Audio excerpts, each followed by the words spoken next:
We have left the studio and we're doing something a little different for this week's Make It Monday. I want to introduce interior designer Meredith Ellis, and this morning we are going to talk about decorating a kid's room, and you've got some really good tips for people. Yes, I think there's like 3 tips I tend to follow when I do children's room.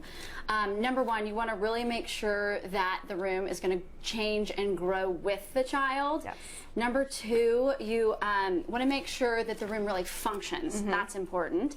And number 3, you want to inject creativity and personality of the child. Have those things that represent your child to make the room even more fun. We've got a couple great examples, first of all, of growing with your child. This is actually a crib. Yeah. And your daughter used this as a crib, but now as she's getting bigger, you can turn it into almost like a little day bed or a couch to keep it in the room. Yeah.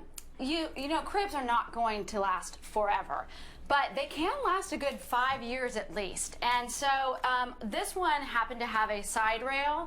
So when she grew up and she became a toddler, it became a toddler bed, and then it becomes now a day bed. She's 4 and a half, almost 5. But I do have a younger child who's 2 and a half, and so when he spends the night in this room, which he does often when we have guests, he has his own bed, which is really comfortable. So, and they lay in here and read or play, and it's just another Such function. a good idea, a good little spot, and you've made it look so cute with some of those pillows there. Something else is artwork, and you really say you don't have to go for that child artwork, but this still looks really great in a child's bedroom. Right. No longer do we have to do, you know, sweet animals or things like that. Sometimes sophisticated will take you from 5 to 15. And you don't have to spend very much money. Not at all. You can just get those prints, add a nice looking frame, and it looks great. Let's get to your second point. You talked about keeping the room functional. Something I like in this bedroom is you've got these bookshelves kept up high. Yes. And you're keeping the books and the toys and the things that could add clutter off the floor. I have little kids, and so under 5, and your room is constantly, I mean, I think any mom will tell you I clean up after my kids, you know, 3 to 5 times a day at least.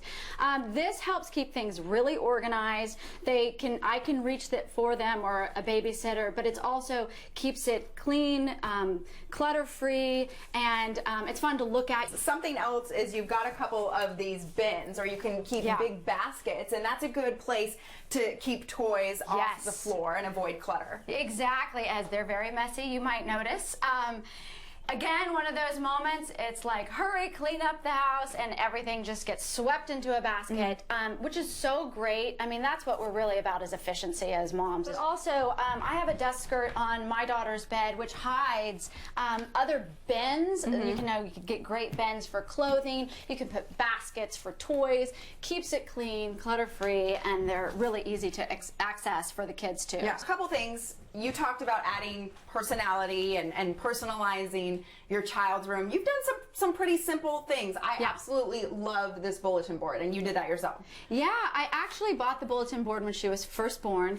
And then when I sort of was, I had this remnant fabric, and we had bought these, you know, at a little craft store, these letters, and so I painted them, and I wanted to really start to put her invitations and her postcards she was getting from friends and pictures through the years up, and her artwork that she does.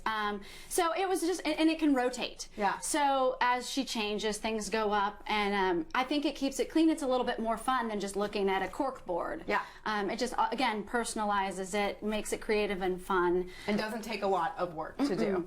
Yeah, that's something that one of the big things I always think of is that our childhood room is so memorable to you as an adult. And so I want to really put things that are creative and colorful, and I think you can really do that. Meredith, these have been great tips. Thank you so much. Where can people find out more information and go to your blog? My website is meredithellisdesign.com, and my blog is meredithellisdesignpost.com. So you can check out some of these tips there. I will be posting that. Great advice. Thanks, Meredith. Sure.